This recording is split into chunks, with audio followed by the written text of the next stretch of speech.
Hello friends, ඉතින් ඔන්න අද එකතු වෙලා ඉන්නේ ඉතින් InShot app එකෙන් වීඩියෝ එකක් හරියටම එඩිට් කරන්න කොහොමද කියලා අපි මුලින් Play Store එකට App Store එක හරි ෆෝන් එකේ ඕපන් කරගෙන මෙතන සර්ච් කරන්න ඕනේ InShot කියලා. InShot කියලා සර්ච් කරගෙන මම ඉතින් ඩවුන්ලෝඩ් කරගෙන තියෙන්නේ. මෙන්න මේක තමයි app එක. ඉතින් මේක ඔයගොල්ලෝ ඩවුන්ලෝඩ් කරගෙන ඕපන් දෙන්න ඕනේ. හරි ඊට පස්සේ මෙතන තියෙන මෙන්න මේ වීඩියෝ කියන කොටසට යන්න ඕනේ අපි. ඊට පස්සේ මෙතන new දෙන්න ඕනේ. ඊට පස්සේ අපි මෙතනින් කැමති වීඩියෝ එකක් සිලෙක්ට් කරලා එක ගානට අපිට දික් කරගත හැකි. ඊට පස්සේ මෙතනින් ටෙක්ස්ට් කියන එකට ගිහිල්ලා අපිට මෙතනින් කැමති අකුරු වර්ගයක් මේකට සිලෙක්ට් කරගත හැකි. මේ ටෙක්ස්ට් කියන එකට ගිහිල්ලා අකුරු වර්ගයක් සිලෙක්ට් කරගත හැකි. ඔන්න දැන් ටයිප් කරත හැකි.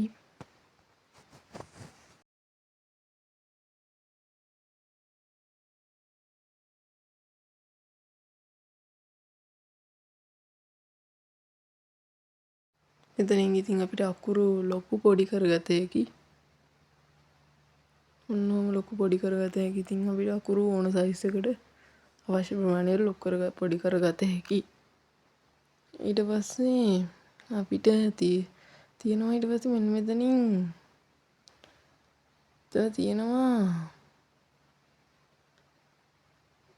මෙන්න මෙතන තියෙනවා crop කියලා එකක්. ඉතින් සයිස් එක අපිට ගන්නට හදාගත හැකි. ඊට පස්සේ එතන outcut තියෙන එකක් තියෙනවා. මේකෙන් අපිට කියන්නේ ඊට පස්සේ අපිට මෙතන ස්ලිප් කියලා එකක් තියෙනවා. මේකෙන් අපිට වීඩියෝ කොටස් අපිට තනින් කපාගත හැකි. නෝ කපාගත හැකි.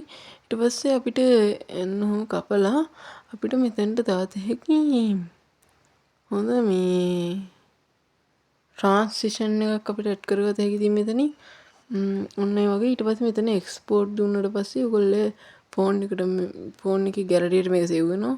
ඉතින් ඔයගොල්ලන්ට සුබ දවසක්.